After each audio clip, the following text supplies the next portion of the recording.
तो आज का जो हम लोगों का टॉपिक है ऑर्गेनिक रिएक्शन मैकेनिज़्म में, वो है लिविंग ग्रुप एबिलिटी। तो जो टॉपिक तुम लोग आज पढ़ने जा रहे हो वो है लिविंग ग्रुप एबिलिटी, यानी कि LGA।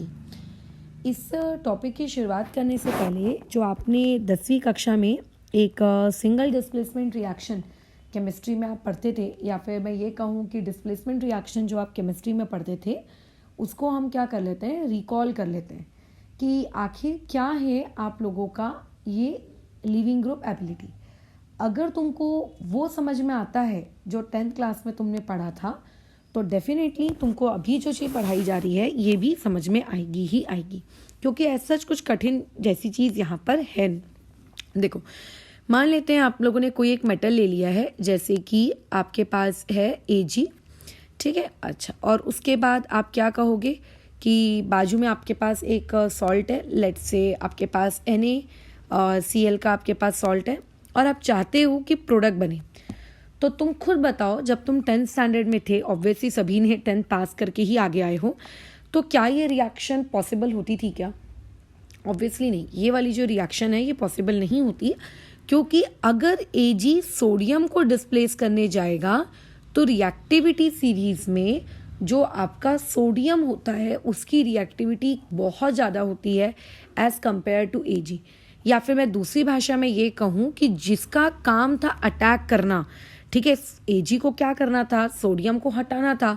तो बेसिकली Ag कौन है, अटैकर है। Ag कौन है, अटैकर है, वो अटैक कर रहा है। Ag कौन है, वो एक अटैकर है, ठीक है, उसका काम क्या है, अटैक करना। और Ag जो कि अटैक करने वाला है, पर्टिकुलर एग्जाम्पल में वो कमज़ोर है as compare to the one who is already inside, ठीक है। उसके कंपेयर में जो ऑलरेडी अंदर है, आप लोगों का Ag यानी कि अटैकर क्या है, कमज़ोर है। तो याद रखना, किसी भी रिएक्शन में दुनिया की कभी भी कोई भी कमज़ोर स्पीशीज़ स्ट्रॉन्ग स्पीशीज़ को डिस्प्लेस नहीं कर सकती। ये तो एक यूनिवर्सल फैक्ट है। अगर आप एक कमज़ोर इंसान और अगर आप एक स्ट्रॉन्ग इंसान के बीच में अगर आप लड़ाई कराते हो, तो होगा कैसा, जो बेचारा कमज़ोर है इन एनी एस्पेक्ट्स, हम उस पर बात नहीं करेंगे, बट जो कमज़ोर है क्या कभी भी उस स्ट्रॉन्ग को डिस्प्लेस कर पाएगा या हरा पाएगा, क्या नहीं हरा पाएगा।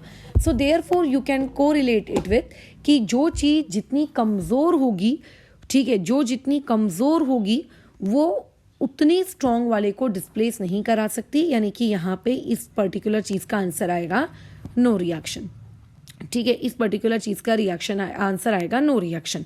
लेकिन अगर यही सेम चीज़ ऐसी हो रही होती कि जैसे मान लेते हैं आपके पास सोडियम होता और मान लेते हैं यहाँ पे AgCl है, तो अब बताओ यहाँ पे सोडियम अटैक कर रहा है किस पर, Ag पर। क्या सोडियम Ag से रिएक्टिविटी सीरीज़ में ऊपर है? बिल्कुल, सोडियम Ag से रिएक्टिविटी सीरीज़ में ऊपर है। तो Ag हट जाएगा और उसके बदले में सोडियम अंदर आ जाएगा, ये ऐसा कुछ काम होगा। तो यहाँ पे ऐसा क्यों हुआ? कि वो इसीलिए हुआ क्योंकि यहाँ पे ये जो आप लोगों का अटैकर है, ये अटैकर वाली स्पीशीज़ क्या है बताओ, as compare to the one जो ऑलरेडी अंदर है या फिर जिसको हमको हटाना था, उसके कंपेयर में ये वाली स्पीशीज़ आप लोगों की कैसी है, स्ट्रॉन्ग है। इसीलिए आप कहोगे कि यहाँ पे आप लोगों का जो सोडियम है, ये सोडियम Ag को हटा देगा, अंदर चला जाएगा और Ag क्या होगा, बाहर आ जाएगा। रियलिटी में ये चीज़ होती है कि नहीं होती है, और भी बहुत सारे एक्सपेक्ट्स इन्वॉल्व होते हैं सिवाय रिएक्टिविटी के, तो हम उस पर फिलहाल कमेंट नहीं कर रहे। बट हमारा पढ़ने का या समझने का जो एकमात्र सारांश था वो ये था कि जो अटैकर होता है वो कमज़ोर अगर रहा तो रिएक्शन नहीं हो पाती है पॉसिबल, ठीक है। अच्छा, अब देखो, अब हम लोगों को ऑब्वियस है कि ऑर्गेनिक रिएक्शन के मैकेनिज्म्स पढ़नी है। ऑर्गेनिक रिएक्शन के मैकेनिज्म में रिएक्टिविटी सीरीज़ का कोई काम नहीं है, ठीक है। ये जो मैंने पूरी बातचीत की थी, ये किसके रिस्पेक्ट में की थी, ये बातचीत की थी हमने रिएक्टिविटी सीरीज़ के हिसाब से हमने ये बातचीत की थी। अब ऑर्गेनिक केमिस्ट्री में हम लोगों को रिएक्टिविटी सीरीज़ का कोई काम नहीं है। यहाँ पे कैसा होगा, कोई एक कार्बन की चेन होगी, उस कार्बन की चेन से एक लेट से लिविंग ग्रुप लगाए, लिविंग ग्रुप को लेट से मैं L सिंबल से इंडिकेट करती हूँ, या फिर लोग ऐसे लिख देते हैं LG, लिविंग ग्रुप ऐसे मैं इंडिकेट करती हूँ। यानी कि इसका काम है उस R को छोड़कर बाहर जाना, ठीक है। इस लिविंग ग्रुप का काम क्या है, उस R को बाहर छोड़कर जाना। मान लेते हैं इस लिविंग ग्रुप पर अगर ये बाहर छोड़कर जाएगा तो एट दैट टाइम किसी ना किसी और को तो अंदर आना ही पड़ेगा। ऐसा तो हो नहीं सकता लिविंग ग्रुप आर यानी कि कार्बन की चेन को छोड़कर चला गया और उसके बदले उसने किसी और को डिप्यूट नहीं किया, ऐसा नहीं हो सकता। अगर लिविंग ग्रुप खुद बाहर जा रहा है तो उसका धर्म है कि अपने बदले में किसी और को वहाँ पे नौकरी देकर जाए। तो यहाँ पे देखो अपना क्या है, ये लेट्स से एक न्यूक्लियोफाइल है, ये न्यूक्लियोफाइल को क्या आना है, लिविंग ग्रुप की जगह पर आना है और लिविंग ग्रुप को बेसिकली बाहर जाना है। ये ऐसी होनी चाहिए ये रिएक्शन, यानी कि आफ्टर द रिएक्शन ये सिचुएशन ऐसी होगी, आर से क्या लग जाएगा आप लोगों का न्यूक्लियोफाइल और बेचारा लिविंग ग्रुप रहेगा आप लोगों का बाहर, ये ऐसा कुछ। तो अब बात ये होती है कि जो न्यूक्लियोफाइल है, ये जो न्यूक्लियोफाइल है, ये न्यूक्लियोफाइल इस लिविंग ग्रुप को हटा पाएगा कि नहीं हटा पाएगा, बताओ। क्या ये लिविंग ग्रुप या ये न्यूक्लियोफाइल इस लिविंग ग्रुप को हटा पाएगा कि नहीं हटा पाएगा? तो वही ऊपर वाला सेम कंसेप्ट है। यहाँ पर अटैकर कौन है?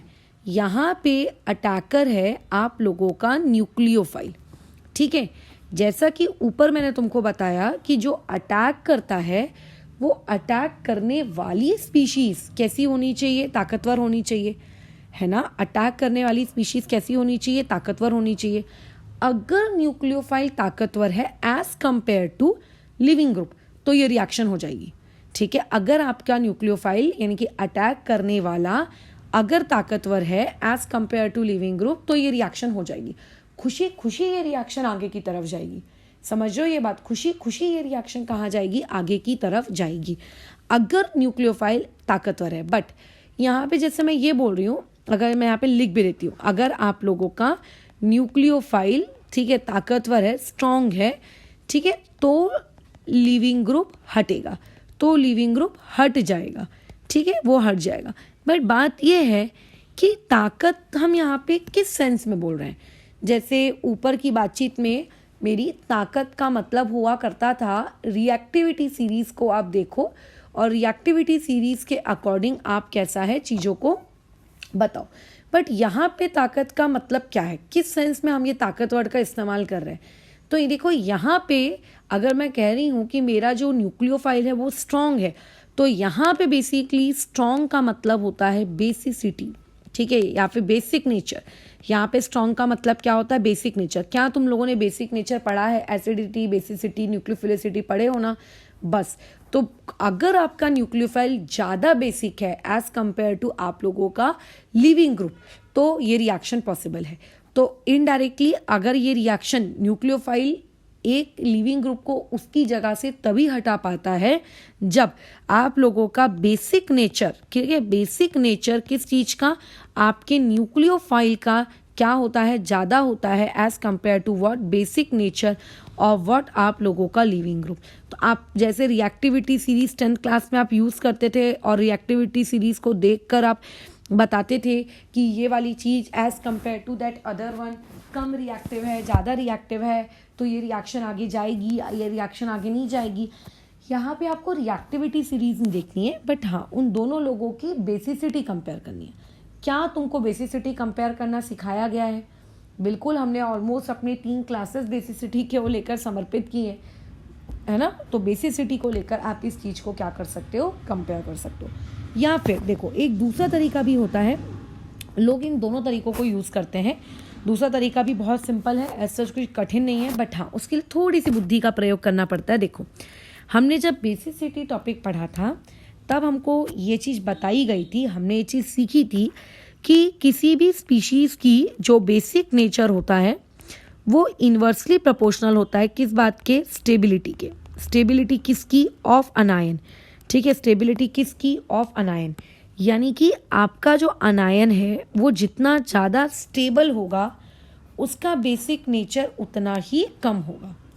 तो अगर मैं ये कहूँ कि मेरा न्यूक्लियोफाइल है उसका बेसिक नेचर बहुत ज़्यादा है, तो क्या मैं ये कह सकती हूँ कि ज़रूर मेरे न्यूक्लियोफाइल की यानी कि अटैक करने वाले की जो स्टेबिलिटी है वो ज़रूर क्या रही होगी, कम रही होगी।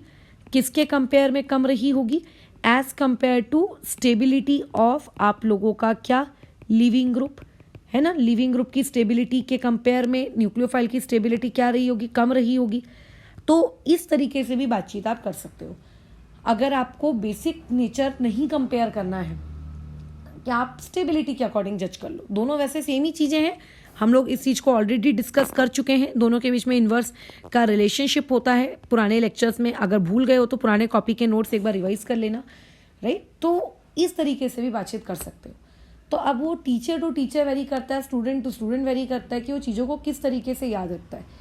कैसे भी याद रखो, मैं तो देखो उसको इस तरीके से याद रखती हूँ कि अटैक करने वाला स्ट्रांग होना चाहिए। तो स्ट्रांग किस रिस्पेक्ट में होना चाहिए, उसके बेसिक स्ट्रेंथ के रिस्पेक्ट में होना चाहिए। और मैं इस तरीके से क्यों याद रखती हूँ, क्योंकि हम लोगों ने 10th क्लास की जो शुरुआत है वही अपनी केमिस्ट्री की शुरुआत ही हमने ऐसी की है डिस्प्लेसमेंट रिएक्शन में कि जो स्ट्रांग होगा वो वीक को डिस्प्लेस कर पाएगा। तो ये याद रखना ज़्यादा ईजी और ज़्यादा कंफर्टेबल है मेरे लिए एज़ कम्पेयर टू दिस, क्योंकि इसमें कैसा हो जाता है हमारे बचपन के कंसेप्ट के पूरे खिचड़ी मच जाती है कि अरे यार बचपन में तो हमने सीखा था स्ट्रॉन्ग वीक को डिस्प्लेस करता है और यहाँ तो फिर स्टेबिलिटी ये वो, मतलब खिचड़ी हो जाती पूरी। इसीलिए मैं इस कंसेप्ट को ही याद रखने की कोशिश करती हूँ, बाकी वो फिर चॉइस तुम्हारी है। जैसे कि एग्जाम्पल के तौर पर हम लोग यहाँ पर समझते हैं एक रिएक्शंस जो अभी आप लोग आने वाली आगे की 3-4 दिनों के बाद की क्लासेस में सीखोगे कि अगर आप लोगों के पास एक अल्कोहल है, ठीक है, अल्कोहल मतलब लेट्स से आपके पास ROH है। इस ROH में तुम लोगों को मैंने कहा कि Cl नेगेटिव को डालो, और मैं तुमसे कह रही हूँ क्या ये रिएक्शन पॉसिबल है क्या। देखो जब हम 10th में थे तो हम लोग सीधे सीधे डिक्लेयर कर देते थे 10th के हिसाब से कि ये रिएक्शन पॉसिबल नहीं है। लेकिन कैसा होता है ऑर्गेनिक केमिस्ट्री में हम हर चीज़ की जुगाड़ ढूंढ लेते हैं, ठीक है। जैसे कि वो रिएक्शन पॉसिबल होगी कि नहीं होगी, नहीं हो रही है, क्यों नहीं हो रही है, अच्छा इसकी वजह से नहीं हो रही है, चलो अपन इसको मॉडिफाई कर देते हैं, इसको ठीक कर देते हैं फटाफट, और ये रिएक्शन को किसी भी हालत में हम पॉसिबल तो बनाकर ही रहेंगे, ठीक है। ऑर्गेनिक केमिस्ट्री में आपको वो वाले सीन्स बहुत कम देखने को मिलते हैं जहाँ पे आप ये बोल रहे हो कि अरे यार ये रिएक्शन तो पॉसिबल ही नहीं है, ऐसा बहुत कम आपको देखने को मिलता है, ठीक है। हम किसी ना किसी तरीके से जुगाड़ जमाकर उस रिएक्शन को पॉसिबल करवा ही देते हैं। हाँ हो सकता है थोड़ी तकलीफ ज़्यादा हो, कुछ एक्स्ट्रा एफर्ट्स लगाने हो, बट करवा ही देते हैं। तो अभी अगर कोई तुमसे ये पूछेगा क्या ये चीज़ पॉसिबल है कि नहीं, तो देखो पॉसिबल तो हर तरीके से है, बट तुम अपना वो नेता वाला जवाब मत देना कि हाँ हाँ पॉसिबल तो है लेकिन उतना आसान नहीं। तुम बस इतना जवाब दो हाँ या ना ऊपर के पढ़े हुए लॉजिक के अकॉर्डिंग। तो सबसे पहले तो आप आइडेंटिफाई कर लीजिए कि आपका न्यूक्लियोफाइल कौन है। तो ये जो पर्टिकुलर स्पीशीज़ है Cl नेगेटिव, ये आप लोगों का न्यूक्लियोफाइल कहलाएगी। और ये जो OH है ऑब्वियसली नॉट OH, इसमें का OH नेगेटिव, ठीक है। OH नेगेटिव आप लोगों का क्या कहलाएगा, leaving group. So leaving group is OH negative. और यहाँ पर जो आप लोगों का न्यूक्लियोफाइल है that nucleophile is Cl negative, ठीक है। ये कहानी चल रही है OH नेगेटिव और उसके बाद में क्या है आप लोगों के पास Cl नेगेटिव। आपको ये देखना है कि किसकी बेसिक स्ट्रेंथ ज़्यादा है, ठीक है, कौन ज़्यादा बेसिक है। तो एक बात याद रखना, जब हम लोग बेसिक स्ट्रेंथ वाला टॉपिक पढ़ रहे थे, ठीक है, कहाँ पर आप लोगों के पीछे ऑर्गेनिक केमिस्ट्री के टॉपिक्स में, तो उस वक्त मैंने तुम्हें बेसिक स्ट्रेंथ से रिलेटेड बहुत सारे रूल्स लिखवाए थे कि अलोंग द पीरियड जाने पे क्या होगा, अलोंग द ग्रुप जाने में क्या होगा, वगैरह वगैरह वगैरह, बहुत सारे टॉपिक्स लिखवा के दिए थे।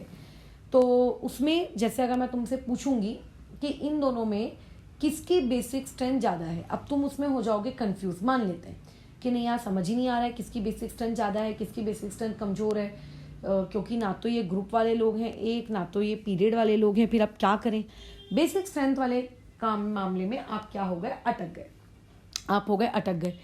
तो अगर ऐसे में कभी अटकने वाली सिचुएशन आ जाए तो अपनी जो खोपड़ी है वो बेसिक स्ट्रेंथ से निकालना और स्टेबिलिटी की तरफ लेकर जाना।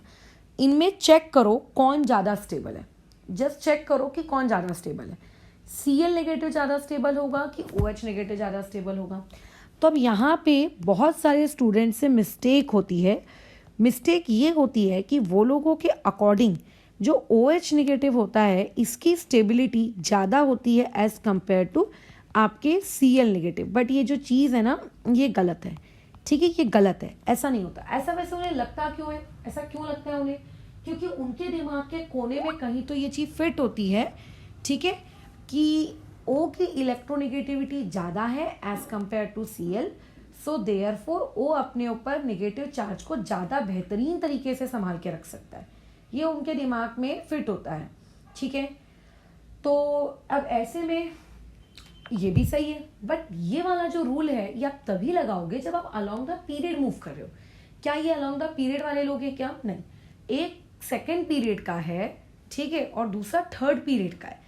तो सेकेंड और थर्ड पीरियड के बीच में साइज वाला फैक्टर ज़्यादा डोमिनेटिंग होता है, और जिस स्पीशीज का ज़्यादा साइज होता है वो अपने ज़्यादा साइज पर उसी निगेटिव चार्ज को क्या कर सकती है बताओ, वो अपने ऊपर उसी सेम निगेटिव चार्ज को, ठीक है, क्या कर सकती है, वो लोग ज़्यादा बेटर तरीके से संभाल के रख सकती है। मतलब इमेजिन करो तुम्हारे पास एक छोटा सा बैग है, उसमें तुमने अपने पूरे स्कूल की बुक्स भर के रखी है और उसको तुम लेकर जा रहे हो, तो तुम्हारे शोल्डर्स पर ज़्यादा तकलीफ होगी। अगर तुम वो स्ट्रैप्स, मोटे मोटे स्ट्रैप्स वाला बैग इस्तेमाल करते हो जो बड़ा है साइज़ में, उसमें अगर आप वो सारी किताबें रखते हो उतनी ही क्वांटिटी की, तो आपको कम तक मतलब वो थकान फील होगी। रीज़न क्योंकि वहाँ पे आपने उस पर्टिकुलर एरिया पे उस फोर्स को क्या कर दिया, डिस्ट्रीब्यूट कर दिया, ठीक है, आपने मतलब डिस्ट्रीब्यूट कर दिया, तो आपको प्रेशर कम फील होता है, राइट। अच्छा, तो सिमिलरली अगर आप किसी भी एटम का साइज अगर बड़ा ले लो, तो दो एटम्स हैं, एक छोटा एक बड़ा, लेकिन दोनों को आपने बराबर नेगेटिव चार्ज दिया है, तो नेगेटिव चार्ज ज़्यादा दूर दूर कहाँ पे डिस्पर्स होके रहेगा? ऑब्वियसली जहाँ पे साइज बड़ा है, बड़े साइज में नेगेटिव चार्ज कैसा रहेगा, दूर दूर रहेगा, मतलब जो नेगेटिव चार्जेस रहेंगे ऐसे दूर दूर रहेंगे, और OH नेगेटिव में वही नेगेटिव चार्ज ऐसे पास पास रहेंगे, तो यहाँ पे रिपल्शन होगा, और रिपल्शन होगा इसका मतलब यहाँ पे आप लोगों को क्या देखने को मिलेगी, अनस्टेबिलिटी देखने को मिलेगी। तो ये वाली जो चीज़ है आप लोगों को याद रखनी है कि अगर आप डिफरेंट पीरियड्स के रिस्पेक्ट में बात कर रहे हो तो साइज वाले फैक्टर को ज़्यादा इंपॉर्टेंस दोगे, नॉट कि इलेक्ट्रोनेगेटिविटी वाले कंसेप्ट को। तो ऑब्वियस है कि इनमें सबसे ज़्यादा स्टेबल कौन है, ये स्टेबल है, ठीक है, ये स्टेबल है, और कंपेयर टू अबो वन वाला बेचारा कैसा हो गया, अनस्टेबल। अभी अभी हमको पता है कि स्टेबिलिटी का और बेसिसिटी का बोलो कैसा रिलेशनशिप चलता है, इनवर्स रिलेशनशिप चलता है। यानी कि अगर Cl नेगेटिव स्टेबल है, इसका मतलब इस बेचारे Cl नेगेटिव की बेसिसिटी कम होगी as compare to the basicity of what आप लोगों के OH नेगेटिव। OH नेगेटिव की बेसिसिटी क्या है, बेसिक नेचर क्या है उसका ज़्यादा। अब तुम सोचो अटैक कौन कर रहा है, आपका Cl नेगेटिव, आपका अटैकर कौन है, Cl नेगेटिव। हमने अभी अभी ऊपर क्या रूल पढ़े थे कि अटैकर क्या होना चाहिए, आप लोगों का न्यूक्लियोफाइल, यानी कि अटैकर इसकी बेसिसिटी क्या होनी चाहिए, ज़्यादा होनी चाहिए, यही पढ़ा था हमने। बट यहाँ तो उल्टा हो गया, देखो बेचारे अटैकर की जो बेसिक स्ट्रेंथ है, ठीक है, जो अटैकर की बेसिसिटी है, अटैकर की जो बेसिसिटी है वो कमज़ोर है as compare to leaving group की, है ना। तो इसका मतलब ये रिएक्शन आपकी नहीं होगी अच्छे से, नॉट पॉसिबल। मैं यहाँ पे ये नहीं कह रही हूँ कि रिएक्शन कभी नहीं होगी, बट मैं यहाँ पे लिख दे रही हूँ not easily possible, not easily possible. अगर तुम सोच रहे हो कि डायरेक्टली मैं निकाल लेता, Cl अंदर चला जाता, OH बाहर आ जाता, तो ये पॉसिबल ही नहीं है, नॉट ईजीली पॉसिबल, ठीक है। ये वाली चीज़ इस पर अटैक करेगी और वो चीज़ बाहर आ जाएगी, ये चीज़ संभव ही नहीं है, दिस इज़ नॉट पॉसिबल, ये चीज़ पॉसिबल नहीं है। इसीलिए कहा जाता है कि OH आप लोगों का एक बहुत ही गंदा लिविंग ग्रुप है, ठीक है, एज कंपेयर टू हेलाइट्स। मतलब अगर तुम कभी अल्कोहल्स को रिप्लेस करने की कोशिश करो यूजुअली हेलाइट्स के साथ, तो alcohol is considered as a bad leaving group, ठीक है, OH is considered as a bad leaving group. OH को क्या माना जाता है, बैड लिविंग ग्रुप। तो किसी भी रिएक्शन में आप लोगों का लिविंग ग्रुप बैड रहेगा कि गुड रहेगा, ये किस बात पे डिपेंड करता है कि उसको जो उस पर अटैक कर रहा है वो रिलेटिवली कैसा है। अब मान लेते हैं मैंने OH को कह दिया बैड लिविंग ग्रुप, वैसे यूनिवर्सली ना OH एक बैड लिविंग ग्रुप है, पता है, बट मान कर चलो कि अगर मैंने OH के कंपेयर में एक ऐसा न्यूक्लियोफाइल ले लिया होता जो OH से कई कई कई गुना ज़्यादा बेसिक होता, तो क्या फिर OH बाहर निकलने में आना क्या नहीं करता, क्या नहीं, फिर OH बोलता हाँ भैया मैं निकल रहा हूँ, चुपचाप तू अंदर आ जा। सो ये जो टर्म होता है कि ये बैड लिविंग ग्रुप है, ये गुड लिविंग ग्रुप है, एक्चुअली ये पूरे रिलेटिव टर्म्स है, ये एब्सोल्यूट टर्म्स है ही नहीं। बट एक्चुअली में पूरी ऑर्गेनिक केमिस्ट्री में जब हम देखते हैं, हम चीज़ों को ऑब्जर्व करते हैं, तो हम ये पाते हैं कि यार मैक्सिमम टाइम्स OH को एक बैड लिविंग ग्रुप की ही उपाधि मिली हुई है, ठीक है, OH को एक बैड लिविंग ग्रुप की ही उपाधि मिली है। तो आई होप सो कि ये चीज़ तुम्हें क्लियर हुई कि लिविंग ग्रुप होता क्या है। सबसे पहले तो किसी भी केमिकल रिएक्शन में जो ग्रुप होता है जो उस पर्टिकुलर सबस्ट्रेट को छोड़ कर जाता है। मैं डेफिनेशंस वगैरह लिखवाने में फोकस नहीं करती उतना ना, क्योंकि ये सब नीड नहीं है। But still if you want to write you can write it in your own words, ताकि तुम फ्यूचर में अगर खुद को रिवाइज करवाना चाहो तो करवा सकते हो। कि यूजुअली सबस्ट्रेट से जो मॉलिक्यूल ग्रुप ऑफ एटम या एटम जो छोड़ कर जाते हैं सबस्ट्रेट को, that are termed as leaving group. उन्हें हम क्या कहते हैं? लिविंग ग्रुप कहते हैं। लिविंग ग्रुप अपने आप छोड़कर नहीं चले जाते किसी भी रिएक्शन के सबस्ट्रेट को, कि चलो यार अभी सबस्ट्रेट के साथ ना रहने का मन नहीं कर रहा है, चलो इसको छोड़ के चले जाए, ऐसा नहीं होता है। वो सबस्ट्रेट के पास से वो लिविंग ग्रुप तभी जाता है जब उस सबस्ट्रेट के पास कोई ना कोई क्या करता है बताओ, दूसरा रिएजेंट या फिर कह सकती हूँ न्यूक्लियोफाइल अप्रोच करता है। जैसे अगर मैं तुमसे कहूँगी कि आपके पास AgCl रखा है, तो AgCl में जो Ag है क्या वो छोड़ के ऐसे ही चला जाएगा क्या? रिएक्शन तब तक नहीं होगी जब तक आप उस सेम कंटेनर में Na को नहीं डालोगे। मतलब सबस्ट्रेट और रिएजेंट दोनों का होना आवश्यक है ना। तो सिमिलरली सबस्ट्रेट के पास से लिविंग ग्रुप तब तक नहीं जाता है जब तक आप लोगों को वहां पे कोई दूसरा रिएजेंट ना मिले या फिर कोई न्यूक्लियोफाइल अटैक ना कर रहा हो। बराबर। अच्छा, अब ऐसे में हम लोगों ने ये कहा कि ठीक है, ये हो गया लिविंग ग्रुप का डेफिनेशन। अब बात आती है कि वो जो अटैक करने वाला है वो ज़्यादा ताकतवर होना चाहिए किसके कंपेयर में? लिविंग ग्रुप के कंपेयर में। अगर अटैक करने वाला ज़्यादा ताकतवर है एज कंपेयर टू आपकी लिविंग ग्रुप, तो ये रिएक्शन बहुत ही इजीली बिना किसी नाटक नौटंकी के चुपचाप फॉरवर्ड डायरेक्शन में चली जाएगी। ठीक है, बराबर। बट ये ज़्यादा ताकतवर होना चाहिए। ताकतवर का सेंस क्या है यहाँ पे? ताकतवर किस सेंस में होना चाहिए? तो यहाँ पे ताकतवर होना चाहिए वो बेसिक नेचर के रिगार्डिंग। और बेसिक नेचर ऑलरेडी हम लोगों ने पढ़ के रखा है, याद करो, एसिडिटी बेसिसिटी। इसीलिए एसिडिटी बेसिसिटी हम लोगों ने पहले से पढ़ के रखी थी, ताकि जब आगे हम लोग ऑर्गेनिक केमिस्ट्री पढ़े तो उस वक्त हम लोगों को ज़्यादा अपना दिमाग खर्च करने की आवश्यकता ना हो। ठीक है, बस खत्म, यही लॉजिक है। और इसमें बस एक बात का ध्यान रखना तुम कि OH को यूनिवर्सली एक क्या कहा जाता है? गंदा लिविंग ग्रुप माना जाता है। अब कुछ छोटी छोटी फंडामेंटल बातचीत टॉपिक्स पे हम लोग बातचीत कर लेते हैं, फिर आगे बढ़ते हैं हम लोग। देखो, सबसे पहले for example if somebody would ask you कि OH नेगेटिव आप लोगों के पास है और एक आप लोगों के पास H2O है। मतलब एक ऐसा मॉलिक्यूल है जिसके पास एक कार्बन की चेन है। आपने उस कार्बन की चेन से एक तरफ OH अटैच करके रखा है, दूसरी तरफ आपने एक काम किया, एक और कार्बन की चेन ले ली, उस एक और कार्बन की चेन से आपने H2O अटैच करके रखा है। तुम अगर मुझे ये कहोगे कि किस केस में, एक मिनट रुको। हेलो, हाँ जी,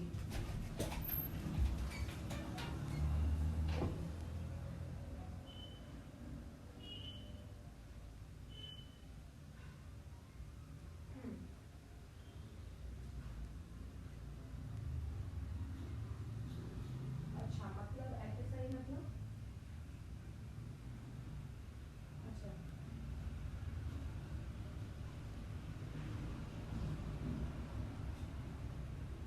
हाँ, ओके, हम्म, हम्म,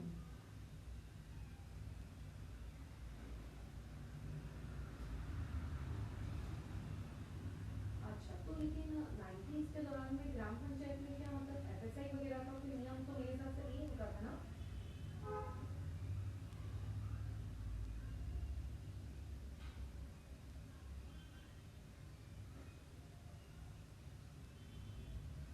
हाँ, उनको तो देखिए ठप्पा मारने से मतलब है, लेकिन ये चीज आगे जाके किसी तरीके से मतलब कोई ग्लिच प्रोड्यूस कर सकती है क्या कहीं पे भी?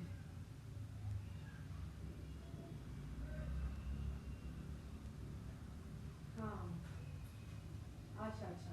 उनको तो देखिए कोई दिक्कत नहीं, बल्कि हम जिनसे करवा रहे हैं ना, उन्हीं का ये कहना था कि आप एक फ्लोर और करवा लीजिएगा, बार बार आओगे, मतलब देखो बार बार पैसे दोगे, इससे अच्छा एक ही बार में ऊपर वाला जो है भी नहीं एडजस्ट उसको ना करवा लीजिएगा।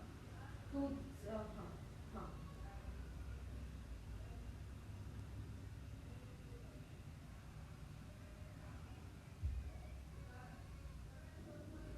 हाँ, मतलब किसने कौन से साल में कैसे भी सर्वे? बस,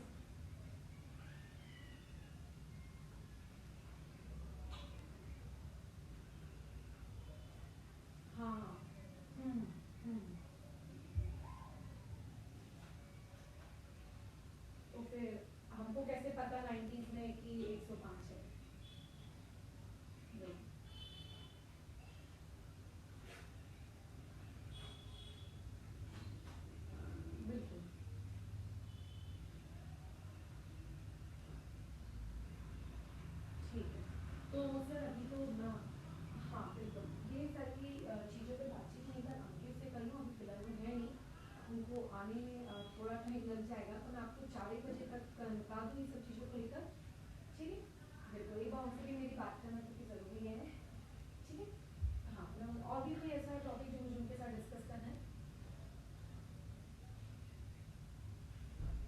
अच्छा अच्छा।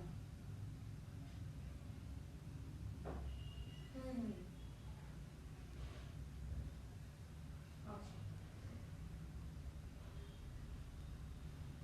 अच्छा अच्छा ठीक है।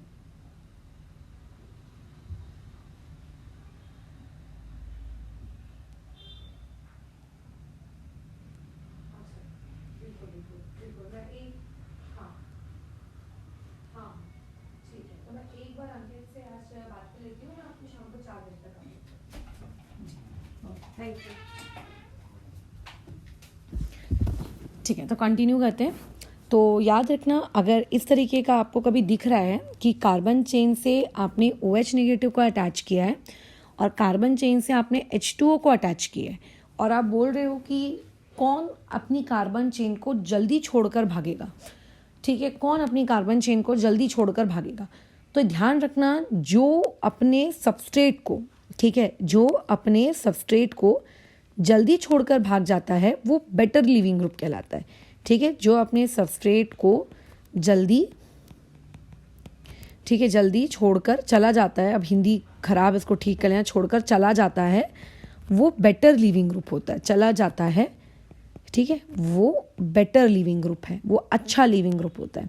अब मुझे कैसे पता चलेगा कि वो जल्दी जा रहा है कि बाहर, मतलब लेट जा रहा है? भाई मुझको मेरी आंखों से तो दिख नहीं रहा है ना कि कौन जल्दी लीव कर रहा है, कौन गंदा तरीके से लीव कर रहा है। तो एक रूल है, ये रूल आपको याद रखना है कि एक बेस जितना कमज़ोर होगा, मतलब ग्रुप जितना कमज़ोर होता है, जितना वीक बेस होता है, ठीक है, जितना वो वीक बेस होता है, वो उतना ही अच्छा आप लोगों का लीविंग ग्रुप होता है। ख़त्म। ठीक है, क्लियरली लिख देती हूँ मैं इस चीज़ को। एक पर्टिकुलर स्पीशीज़ जितनी कमज़ोर बेस होती है, वो चीज़ उतनी ही बेटर लिविंग ग्रुप होती है। अब तुम खुद सोचो, हमने बेसिसिटी के कुछ दिनों पहले कुछ रूल्स पढ़े थे। OH नेगेटिव और H2O दोनों में से कमज़ोर बेस कौन है? पूरी दुनिया जानती है कि कमज़ोर बेस पानी होता है। अब पानी क्योंकि कमज़ोर बेस है, इसीलिए वो एक बेटर लिविंग ग्रुप है। NH2 नेगेटिव और NH3 कौन कमज़ोर बेस है? बताओ। NH3 एक कमज़ोर बेस है, तो NH3 एक क्या कहलाएगा? बोलो, एक गुड लिविंग ग्रुप कहलाएगा। Similarly SH negative versus H2S, बताओ कौन बेटर लिविंग ग्रुप कहलाएगा? H2S आपका बेटर लिविंग ग्रुप। ठीक है, अमोनिया वर्सेस फॉस्फीन, याद करिए न्यूक्लियोफिलिसिटी के दौरान भी मैंने तुमको यही सेम चीज़ बताई थी। तो अमोनिया और फॉस्फीन ये कैसे वाले लोग हैं? ग्रुप वाले लोग हैं। अलोंग द ग्रुप जाने में जितना साइज बढ़ता है, ठीक है, जितना साइज बढ़ता है उसकी बेसिसिटी भी उतनी ही क्या हो जाती है? बोलो, साइज बढ़ने से उसकी बेसिसिटी भी क्या हो जाती है? उतनी ही क्या हो जाती है? आप लोगों की कम हो जाती है। तो ये आप लोगों का एक बेटर लिविंग ग्रुप है। मैं न्यूक्लियोफिलिसिटी की बात नहीं कर रही हूँ, बेसिसिटी। तो बेसिकली तुम लोग अगर बेसिसिटी के रूल्स तुमको याद हैं तो उस बेसिसिटी के रूल्स के अकॉर्डिंग तुम ये सारा काम कर सकते हो। अगर मान लेते हैं किसी को बेसिसिटी याद नहीं भी है, कोई एक इंसान इतना कंफ्यूज हो रहा है इतने सारे टॉपिक्स पढ़ने के बाद कि समझ ही नहीं आ रहा है क्या करूँ क्या करूँ क्या करूँ, तो वो इंसान ऐसे भी सोच सकता है कि एक अनायन या फिर एक स्पीशीज जितनी ज़्यादा स्टेबल होगी, ठीक है, जितनी ज़्यादा स्टेबल होगी, जितनी ज़्यादा उसकी स्टेबिलिटी होगी, वो उतना बेटर गुड लिविंग ग्रुप होगी। उसकी स्टेबिलिटी जितनी ज़्यादा होगी वो उतना बेटर लिविंग ग्रुप होगी। वो ऐसा भी सोच सकता है। अगर बेस के टर्म्स में उसको नहीं सोचना है देन तो ये हमने पढ़ लिया कि अगर एक केमिकल रिएक्शन दी है तो वो केमिकल रिएक्शन सही में फॉरवर्ड जाएगी कि नहीं जाएगी, इस बारे में कैसे सोचा जाएगा। अगर मान लेते हैं 2 स्पीशीज़ दी है, उन 2 स्पीशीज़ के बीच में आपको कंपैरिजन करने को कहा गया है और आप पूछा जा रहा है कि बताओ कि कौन बेटर लिविंग ग्रुप है, तो याद रखना जो स्पीशीज़ जितनी स्टेबल होगी वो उतना बेटर लिविंग ग्रुप होगी। इसी सेम बातचीत पर हम इधर कमेंट करते हैं, जैसे कि आपको दिया है CF3 S double bond O और यहाँ पे O नेगेटिव, और यहाँ पे आपको दिया है C4F9 फिर S डबल बॉन्ड O और यहाँ पे डबल बॉन्ड O और यहाँ पर O नेगेटिव। अब पूछा जा रहा है कि कौन ज़्यादा बेटर लिविंग ग्रुप है।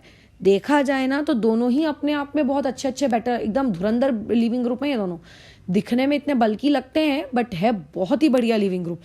लेकिन अगर फिर भी कोई मुझे पूछे कि नहीं यार तुमको फिर स्टिल अभी भी कंपैरिजन तो करना ही चाहिए, तुम्हें तो बताना ही है कि कौन बेटर लिविंग ग्रुप है, तो मैं ये देखूंगी कि याद रखना ये क्या नियम पढ़ा हमने कि आपका कोई भी स्पीशीज़ जितनी ज़्यादा स्टेबल होगी, ठीक है, स्टेबिलिटी जितनी ज़्यादा होगी उसका लिविंग ग्रुप होने की उसकी टेंडेंसी भी उतनी ही ज़्यादा बढ़ेगी, ठीक है। यही पढ़ा अभी अभी हमने ऊपर। ओके, ये दोनों स्पीशीज़ बोलो कौन है? ये दोनों स्पीशीज़ एक अनायन है, और अनायन की जो स्टेबिलिटी होती है वो इलेक्ट्रॉन विड्रॉइंग ग्रुप जो होते हैं, इलेक्ट्रॉन निकालने वाले ग्रुप, उनसे कैसी होती है? डायरेक्टली प्रोपोर्शनल होती है अनायंस की स्टेबिलिटी। मतलब जितने ज़्यादा इलेक्ट्रॉन विड्रॉइंग ग्रुप लगेंगे स्टेबिलिटी उतनी ही ज़्यादा होगी। तो यहाँ देखो कितने फ्लोरीन है? 9 फ्लोरीन है। यहाँ कितने फ्लोरीन है? 3 फ्लोरीन है। तो ऑब्वियस है कि यहाँ पे आप लोगों के इसमें ज़्यादा इलेक्ट्रॉन्स विड्रॉ हो रहे हैं, मोर इलेक्ट्रॉन विड्रॉइंग ग्रुप लगे हुए हैं, तो वहाँ ज़्यादा स्टेबिलिटी है, इसीलिए ये आप लोगों का एक बेटर लिविंग ग्रुप होगा। ये आप लोगों का क्या होगा? एक बेटर लिविंग ग्रुप होगा as compare to the one which is given with its pair. ये इस तरीके की पूरी बातचीत चलती है, ठीक है। बेटर लिविंग ग्रुप कौन होगा? ये होगा। जैसे फॉर एग्जाम्पल अगर तुमको दे दिया जाए ये एक बेंजीन रिंग है, इस बेंजीन रिंग पे यहाँ ऊपर में O नेगेटिव है, यहाँ पे मैंने NO2 लगा दिया। ये मान लेते हैं आप लोगों के पास एक बेंजीन रिंग है, यहाँ पे O नेगेटिव है और यहाँ पे मैंने Br लगा दिया। अब मैं पूछ रही हूँ कि लिविंग ग्रुप बेटर कौन होगा? तुम्हें NO2 बेटर लिविंग ग्रुप होगा कि Br बेटर लिविंग ग्रुप होगा? तो आप ये देखो कि NO2 क्या है, एक -I और साथ ही साथ में -M शो करता है। ब्रोमीन क्या है? तुम्हें याद होगा हेलोजेंस को अगर बेंजीन रिंग के साथ लगा दिया जाए तो वो रेजोनेंस शो नहीं करते, ये लोग बेचारे सिर्फ इंडक्टिव इफेक्ट शो कर रहे हैं। अब तुम मुझे बताओ दोनों अनायन में से कौन ज़्यादा स्टेबल है? अगर मैं स्टेबिलिटी के टर्म्स में बातचीत करूँ कि कौन ज़्यादा स्टेबल है, तो अनायंस की स्टेबिलिटी किस बात पे डिपेंड करती है? कि कितने ज़्यादा इलेक्ट्रॉन विड्रॉइंग ग्रुप लगे हुए हैं, ठीक है, कितने ज़्यादा इलेक्ट्रॉन विड्रॉइंग ग्रुप। तो अब मुझे बताओ सबसे ज़्यादा इलेक्ट्रॉन विड्रॉ कहाँ से किए जा रहे हैं? इस केस से किया जा रहा है। सो देयरफॉर ऑब्वियस है कि आप लोगों के ए की स्टेबिलिटी बी से ज़्यादा होगी, इसीलिए जो बेसिस नॉट बेसिसिटी जो लिविंग ग्रुप की एबिलिटी है वो भी ए की ज़्यादा होगी as compare to what? B, ठीक है। अच्छा, अब मान के चलते हैं कल को तुमको ये दे दिया जाए कि आप लोगों के पास ये एक रिंग है, ठीक है। क्वेश्चन यहाँ ऊपर में SO3 नेगेटिव है और यहाँ पर एक और रिंग दे दी है मैंने, और यहाँ पर तुमको यहाँ पे भी SO3 नेगेटिव है, बट यहाँ पर मैंने तुमको दे दिया है CH3। अब मैं तुमसे पूछ रही हूँ कि इन दोनों में बेटर लिविंग ग्रुप कौन सा है? तो याद रखना यहाँ पर ये कौन है? देखो यहाँ एक निगेटिव चार्ज दिख रहा है, यहाँ एक आपको निगेटिव चार्ज दिख रहा है, यहाँ पर भी आपको एक नेगेटिव चार्ज दिख रहा है। इसका मतलब ये स्पीशीज़ कौन है? आप लोगों की अनायन स्पीशीज़ है। ये कौन है? आप लोगों की अनायन स्पीशीज़ है। ये कौन है? आप लोगों की अनायन स्पीशीज़ है। अच्छा, अब अनायन की स्टेबिलिटी किस बात पे डिपेंड करती है? देखो कि जितने ज़्यादा इलेक्ट्रॉन्स विड्रॉ हो रहे होंगे वो अनायन उतना ज़्यादा स्टेबल होगा। तो अब सबसे ज़्यादा इलेक्ट्रॉन कहाँ विड्रॉ हो रहे हैं? ये तो मतलब आप लोगों की एक प्रकार से आप ऐसा मानो यहाँ तो कोई ग्रुप ही नहीं है, तो ना तो यहाँ इलेक्ट्रॉन दिया जा रहा है ना तो इलेक्ट्रॉन लिया जा रहा है, इसीलिए मैं इसको क्या कहती हूँ? न्यूट्रल, ठीक है। ये एसिडिटी और बेसिसिटी या आयनिक इक्विलिब्रियम या एसिडिक बेसिक वाला न्यूट्रल नहीं है, ये मेरे कहने का तात्पर्य है न्यूट्रल यानी कि इसके पास कोई ग्रुप नहीं है। बट यहाँ तो है CH3 तो भैया +I से और हाइपर कंजुगेशन से दोनों फेनोमेनों के वाया इलेक्ट्रॉन सप्लाई कर रहा है। हमको ऐसे ग्रुप चाहिए थे जो इलेक्ट्रॉन विड्रॉ करें, ना कि इलेक्ट्रॉन सप्लाई करें। यानी कि अगर कोई मुझसे ये पूछेगा कि स्टेबिलिटी के अकॉर्डिंग कौन सी स्पीशीज़ आपकी ज़्यादा स्टेबल है, तो मैं ये कहूँगी मेरा ए ज़्यादा स्टेबल है यार बी से। बी में तो क्योंकि इलेक्ट्रॉन सप्लाई हो रहा है, और जो ज़्यादा स्टेबल होता है उसकी लिविंग ग्रुप एबिलिटी भी ज़्यादा बेटर होती है as compare to the other ones, ठीक है, as compare to the other ones. Hope so ये सारी बातचीत तुम लोगों के छोटे से ब्रेन के अंदर स्टोर हो रही हो। एक और एग्जांपल लेते हैं जहाँ पे अगेन मिस्टेक होती है, और वो मिस्टेक कहाँ पर होती है, ठीक है, कहाँ पर होती है ये वाली चीज़ मैं ऑलरेडी तुम लोगों को बार बार बता चुकी हूँ। आई थिंक ये मैं अभी जो बता रही हूँ ये तीसरी या चौथी बार बता रही हूँ। ये इसीलिए मैं तीसरी या चौथी बार बता रही हूँ क्योंकि मैं जानती हूँ कि तुम लोग उसको एक बार भले ही सुन लोगे बट स्टिल तुम लोग उसमें गलतियाँ करोगे। जैसे कि आप लोगों को एक मिनट, हाँ, ये आप लोगों को कुछ मॉलिक्यूल्स दिए हैं PHO नेगेटिव, यहाँ पे OH नेगेटिव और उसके बाद CH3COO नेगेटिव, ठीक है। और उसके अलावा यहाँ पे दे दिया है CH3S डबल बॉन्ड O और O नेगेटिव। वही लिविंग ग्रुप के एबिलिटी के अकॉर्डिंग तुम्हें अरेंज करना है। तो उसमें एक बात का ध्यान रखना, जो अनायन जितना ज़्यादा स्टेबल होगा उसकी लिविंग ग्रुप एबिलिटी उतनी अच्छी होगी, ठीक है। अनायन स्टेबल कब होता है? शांत दिमाग से सोचो, जब आप उसके इलेक्ट्रॉन्स को विड्रॉ कर रहे हो या फिर आप उसके इलेक्ट्रॉन्स को वाया रेजोनेंस स्प्रेड कर रहे हो, मतलब रेजोनेंस से रिंग में घुमा रहे हो, ठीक है। अब देखो, सबसे पहली चीज, आप लोगों के पास ये जो मॉलिक्यूल दिया है, यहाँ पे क्या रेजोनेंस हो रही है? बिल्कुल यहाँ पे रेजोनेंस हो रही है। आप इस निगेटिव चार्ज के रिस्पेक्ट में देखो, क्या ये निगेटिव चार्ज रेजोनेंस कर पाएगा? बिल्कुल रेजोनेंस कर रहा है। कहाँ कर रहा है? इस ऑक्सीजन पे, इस ऑक्सीजन पे, इस ऑक्सीजन पे। यानी कि टोटल 3 रेजोनेटिंग स्ट्रक्चर्स हैं और तीनों के तीनों रेजोनेटिंग स्ट्रक्चर्स कैसे हैं? इक्विवेलेंट हैं। इससे पहले भी तुमने मेरा ये भाषा मेरे मुंह से सुनी होगी, इक्विवेलेंट, राइट। इक्विवेलेंट भाषा तुमने इससे पहले मेरे मुंह से सुनी होगी। अब अगर तुम्हें याद नहीं आ रहा है तो तुम पगले हो। अच्छा, अब ये है CH3COO नेगेटिव, यहाँ पे 2 ऑक्सीजन है। क्या यहाँ पे रेजोनेंस हो रही होगी? क्या बिल्कुल यहाँ भी रेजोनेंस हो रही है, बट यहाँ पे 2 इक्विवेलेंट रेजोनेटिंग स्ट्रक्चर्स बन रहे हैं। क्या यहाँ पे कोई रेजोनेंस है? क्या OH नेगेटिव में कहाँ कोई रेजोनेंस? यहाँ कोई रेजोनेंस नहीं है। क्या यहाँ पे कोई रेजोनेंस है? क्या यहाँ पे भी कोई रेजोनेंस नहीं है, ठीक है। अच्छा, अब जो एक सेकंड नंबर का बच गया PHO नेगेटिव। PH मतलब बेंजीन रिंग और फिर O नेगेटिव। क्या benzene ring with O negative वहाँ रेजोनेंस होती है? होती है। वो जो माइनस साइन है ऑक्सीजन का, वो बेंजीन के अंदर गोल गोल गोल गोल घूमने लगता है ना। मैं दिखा देती हूँ कैसे, कई लोगों को नहीं समझ में आ रहा होगा कि किस तरीके से PHO नेगेटिव रेजोनेंस करेगा, क्योंकि कल इसी सेम टॉपिक पर श्रेयन और हमारी बातचीत हो रही थी। देखो, ये क्या होगा? ये यहाँ शिफ्ट होगा, ठीक है। तो क्या हो जाएगा? आपका जो ऊपर का ऑक्सीजन है वो इस तरीके का दिखेगा, बराबर, ओके। और उसके अलावा यहाँ पर ये जो आपके इलेक्ट्रॉन्स है बॉन्ड बने, वो यहाँ शिफ्ट हो जाएंगे, यहाँ पे नेगेटिव चार्ज आ जाएगा, ये ऐसा। फिर ये नेगेटिव चार्ज आगे कन्वर्ट होगा, ये यहाँ आगे शिफ्ट हो जाएगा। यानी कि अब तुम समझ जाओ, मैं पूरे रेजोनेटिंग स्ट्रक्चर्स तो नहीं बना कर दे रही हूँ, बट कुछ इस तरीके की सिचुएशन होगी। चलो बना लेते हैं। फिर ये वाली चीज़ यहाँ शिफ्ट होगी, ये यहाँ शिफ्ट हो जाएगा। तो तुमने इससे क्या देखा? तुमने इससे ये देखा कि आप अपनी रिंग पर निगेटिव चार्ज को घुमा रहे हो।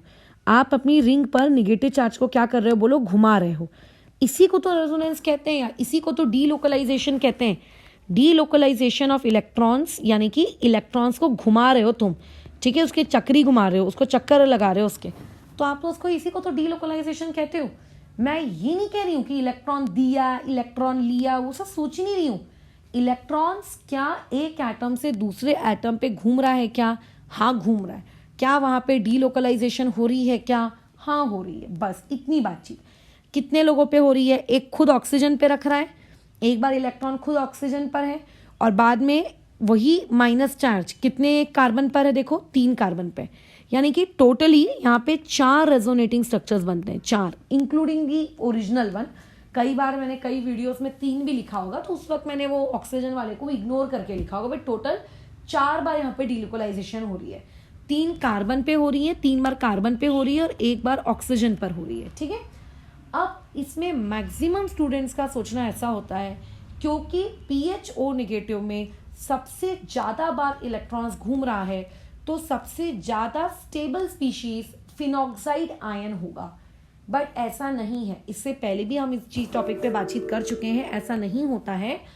आपका कितनी बार रेजोनेंस हो रहा है वर्सेस कितने इक्विवेलेंट स्ट्रक्चर्स पे रेजोनेंस हो रहा है, ये भी मायने रखता है। तो आप लोगों के जो आखिरी के 2 मॉलिक्यूल्स हैं, भले ही वहाँ पे कम रेजोनेटिंग स्ट्रक्चर्स बन रहे हो, लेकिन वो दोनों के दोनों रेजोनेटिंग स्ट्रक्चर्स कैसे हैं? इक्विवेलेंट, जिनकी काफ़ी ज़्यादा औकात होती है as compare to the one who is having the more resonating structures.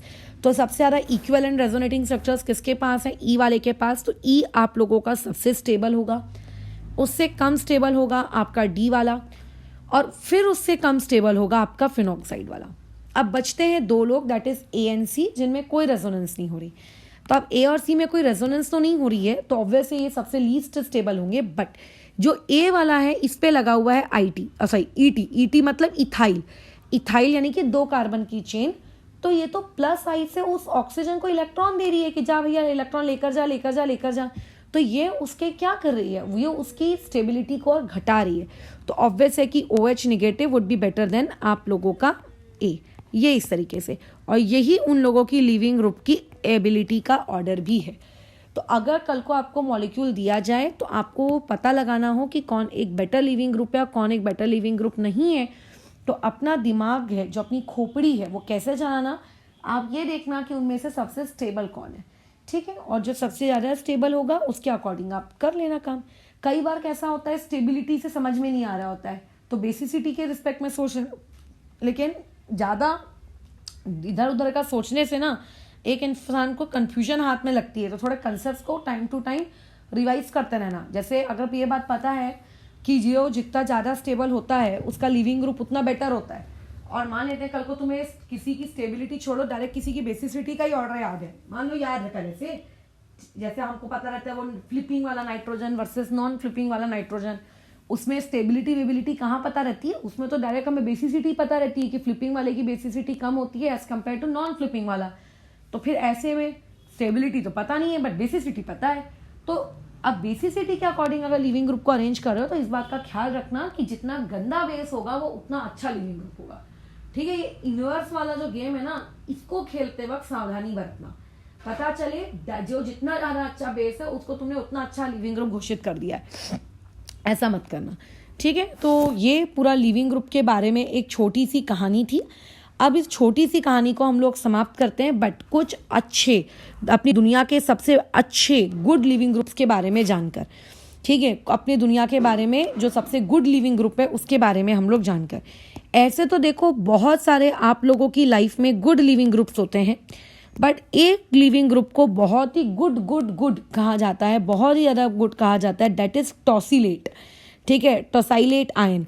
देखो कैसा रहता है, ये आप लोगों के पास बेंजीन रिंग है, इस बेंजीन रिंग की इस पैरा पोजीशन पे मैंने CH3 लगा दिया जिसे हम टॉलिन कहते हैं, लेकिन यहाँ ऊपर में मैंने SO3 नेगेटिव, SO3 नेगेटिव का मतलब ये कहाँ चला गया, ये इसको कहते हैं SO3 नेगेटिव, ठीक है, ये मैंने लगा दिया। तो इस पर्टिकुलर स्पीशीज को हम लोग क्या कहते हैं, टोसाइलेट आयन, टोसाइलेट आयन। ये टोसाइलेट आयन ऑर्गेनिक केमिस्ट्री का one of the best living group है। ये क्या है, आप लोगों का एकदम ऑर्गेनिक केमिस्ट्री की दुनिया का बेस्ट लिविंग ग्रुप है, बेस्ट।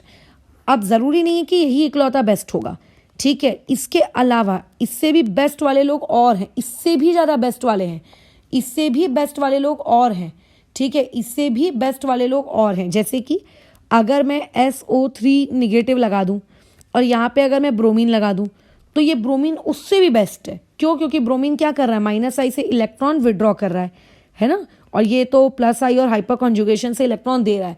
मतलब सोचो +I और हाइपर कॉन्जुगेशन से इलेक्ट्रॉन देने के बावजूद भी टॉसिलेट सबसे बेस्ट माना जाता है। क्यों? Because of this resonance. But imagine करिए अगर आप उस CH3 को हटा के वहाँ पे ब्रोमीन अगर आप लगा देते हैं तो ब्रोमीन तो -I से इलेक्ट्रॉन खींच रहा है, तो फिर वो सोचो वो कितना बेस्ट होगा।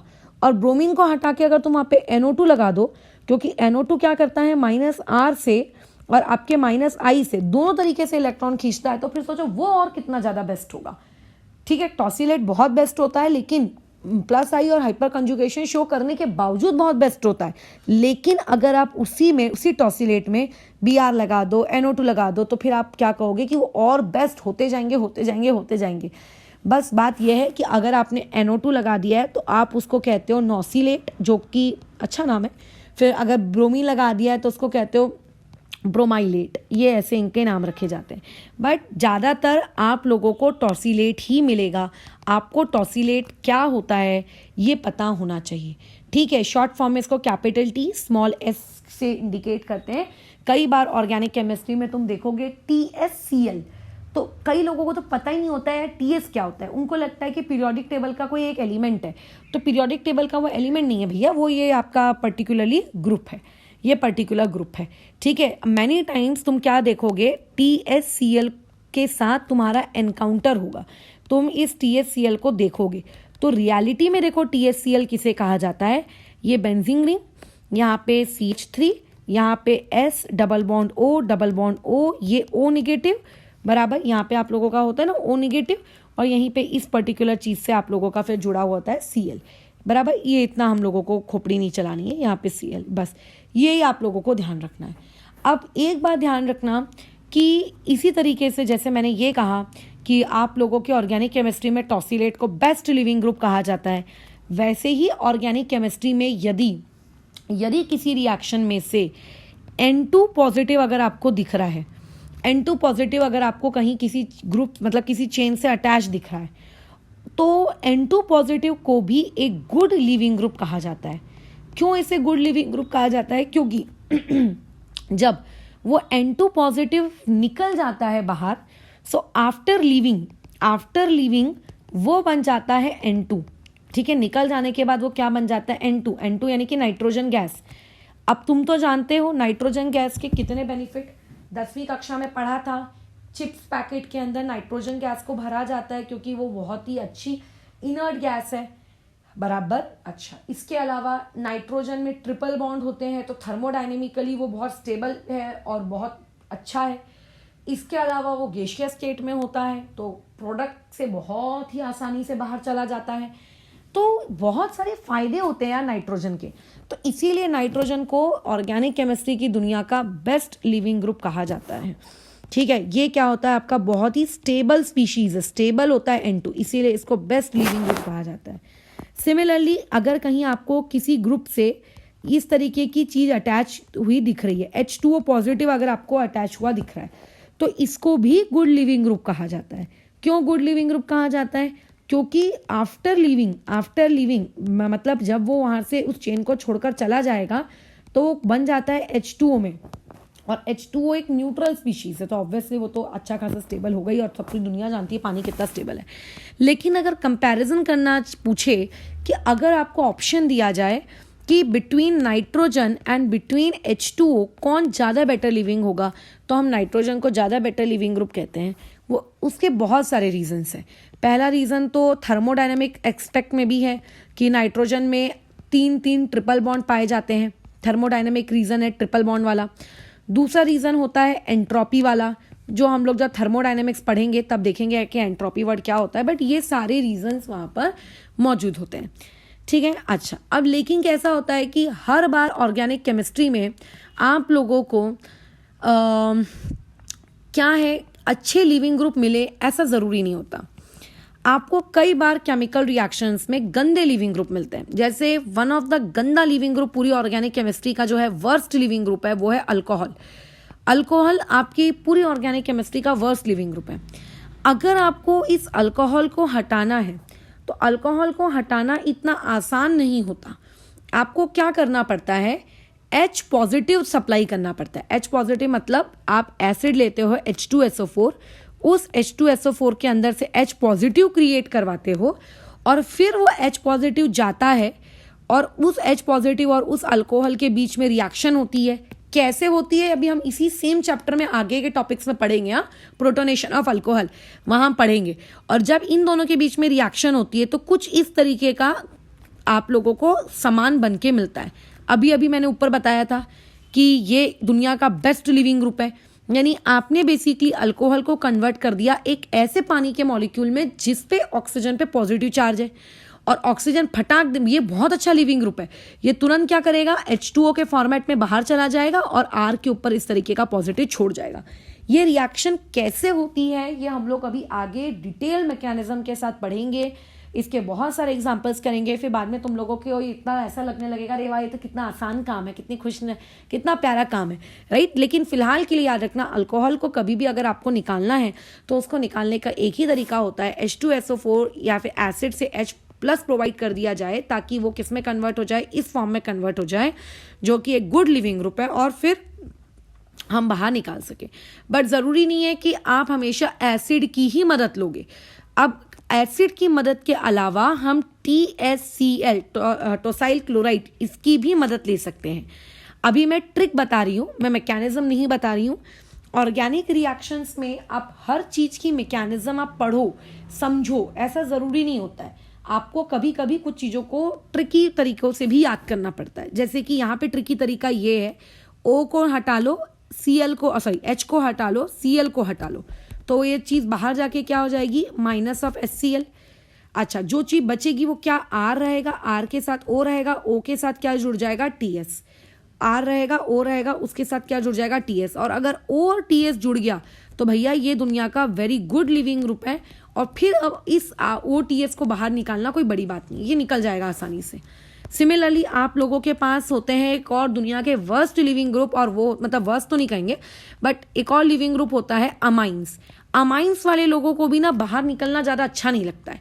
तो इनको बाहर निकालने के लिए हम क्या करते हैं, इनको बाहर निकालने के लिए हम लोग यूज़ करते हैं आपका NaNO2 प्लस HCl 0 से लेकर 5 डिग्री सेल्सियस के टेम्परेचर पर। ये दोनों का मिक्सचर हम यूज़ करते हैं, जिसे कभी कभार बुक में ऐसा भी लिख कर दे दिया जाता है HNO2, ऐसा भी लिख कर दे दिया जाता है, या तो ये ऐसा। तो आप याद रखेंगे, ये पूरी की पूरी रिएक्शन की डिटेल मैकेनिज्म हमारे सिलेबस में नाइट्रोजन कंटेनिंग कंपाउंड्स वाले चैप्टर में, बट फिलहाल अभी हमको ये ऐसे ही याद रखना है। तो बोलो क्या हो जाएगा, ये R यहाँ पे क्रिएट हो जाता है N2 पॉजिटिव। कैसे क्रिएट होता है वो मत सोचना, बट हो जाता है भैया क्रिएट। कैसे होता है अभी आपकी टेंशन नहीं है, फिर बाद में जैसे तुम्हें बताए थे कि N2 दुनिया का बहुत ही बेस्ट लिविंग ग्रुप है, ये छोड़ के चला जाता है और R पॉजिटिव क्रिएट हो जाता है। तो जब भी तुम किसी अमाइंस को देखो, और अमाइंस को देखने के बाद अगर तुम्हें ऐसा लगे कि यार इसके अंदर से मुझे NH2 हटाना है, ऑब्वियसली NH2 को हटा के तुम किसी ना किसी और को एंट्री दिलवाओगे, बट किसको एंट्री दिलवाओगे ये आपका अभी कंसर्न है ही नहीं। आपका कंसर्न फिलहाल ये है कि पहले भैया जो पुराना ग्रुप चिपका हुआ है फेविकॉल के जोड़ के साथ उसको निकालो तो सही।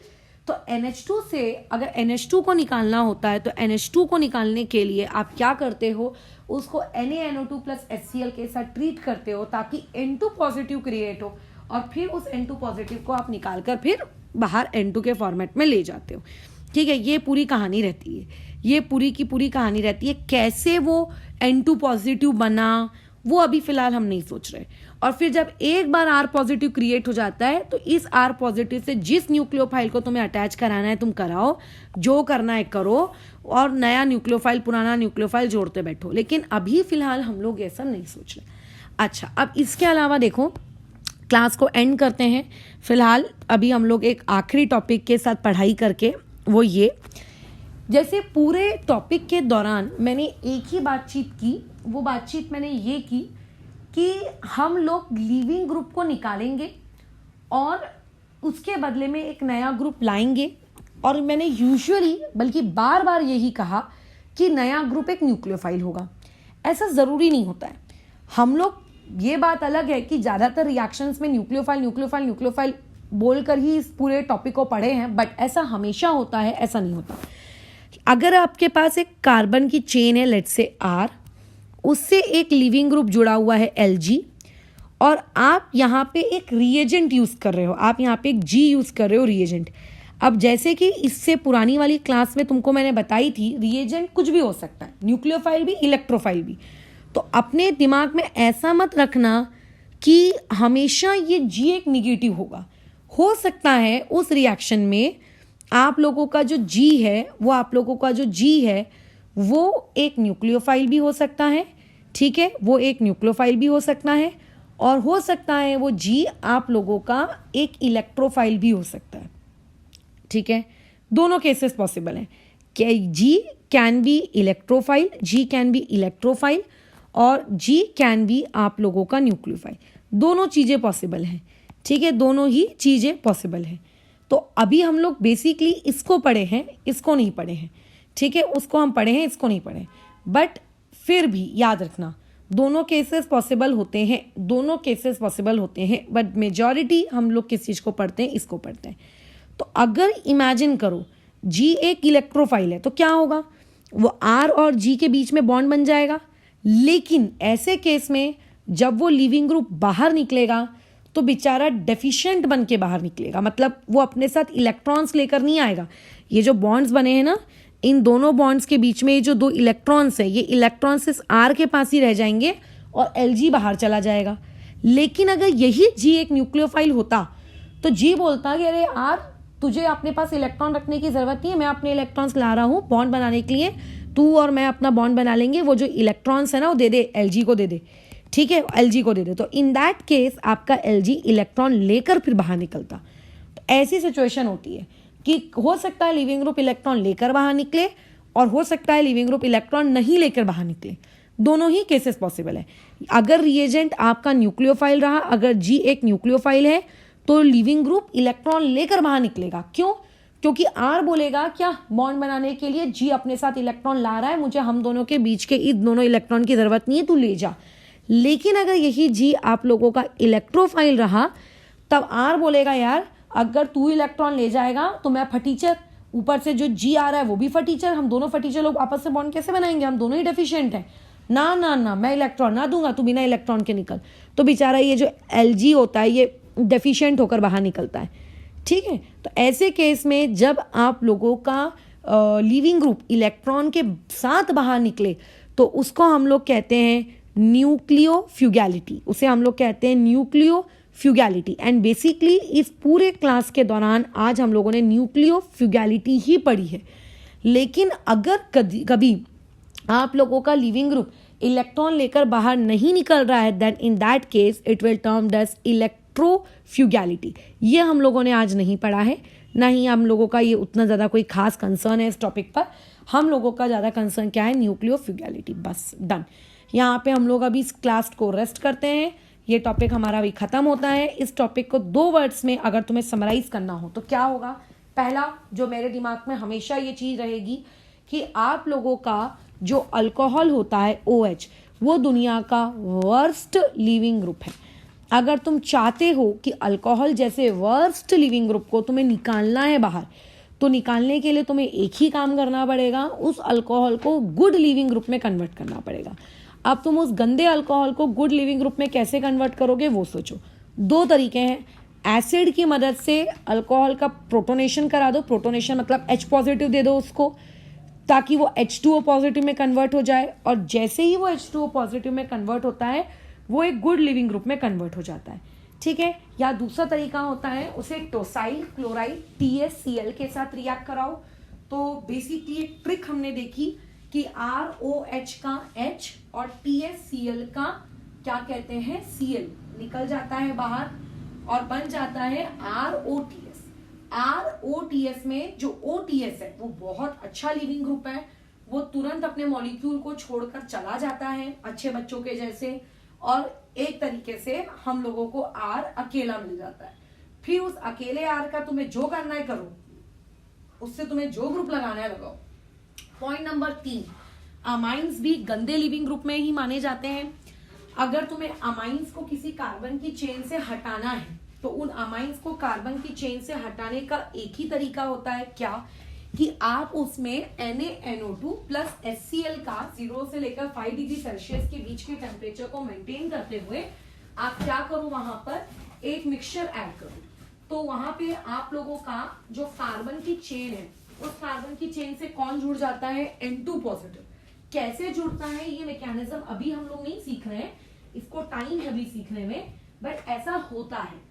और उसके बाद क्या होगा, आप लोग उस N2 पॉजिटिव को बाहर निकाल देते हो in the form of nitrogen gas. बस खत्म हो गया हमारा टॉपिक। तो ये थी 2 बातें, H2O मतलब OH को कैसे बाहर निकालें और NH2 को कैसे बाहर निकालें। पॉइंट नंबर 2 में आते हैं, कल को अगर तुम्हें 2 ग्रुप दिए जाए और 2 ग्रुप्स को तुम्हें कंपेयर करना है कि कौन बेटर लिविंग ग्रुप है, ठीक है, मतलब 2 मॉलिक्यूल्स आपको दिए हैं और आपको अगर कंपेयर करना है कि कौन एक बेटर लिविंग ग्रुप है, तो आप कैसे कंपैरिजन करोगे। तो कंपैरिजन करने का बहुत ही सिंपल, सोबर और प्यारा सा फंडा है कि जो भी आपको ग्रुप दिया है उस ग्रुप की आप स्टेबिलिटी चेक कर लो, ठीक है।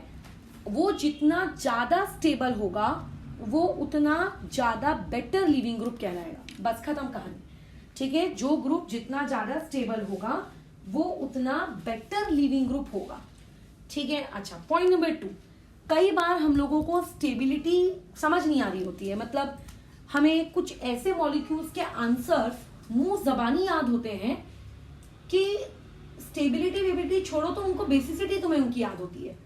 तो ऐसे में आप उस पूरे क्वेश्चन को, लीविंग ग्रुप वाले क्वेश्चन को बेसिसिटी के अकॉर्डिंग भी सॉल्व कर सकते हो। बट एक ही चीज याद रखना, स्टेबिलिटी का बेसिसिटी का रिलेशनशिप कैसा है, इनवर्स। ठीक है, इस कंसेप्ट को याद रखते हुए आगे बढ़ेंगे।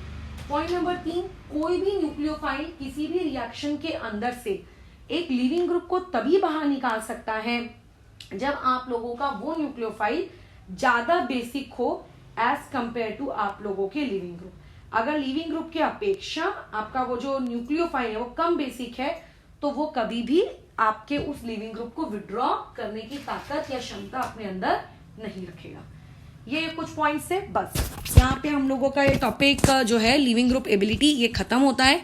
अब इसके बाद हम एक छोटा सा टॉपिक पढ़ेंगे, सॉल्वेंट्स बेसिकली क्या होते हैं उसके बाद, ताकि कल से हम लोग कार्बोकैटायन रीअरेंजमेंट वाला टॉपिक पे स्टार्ट कर सकें।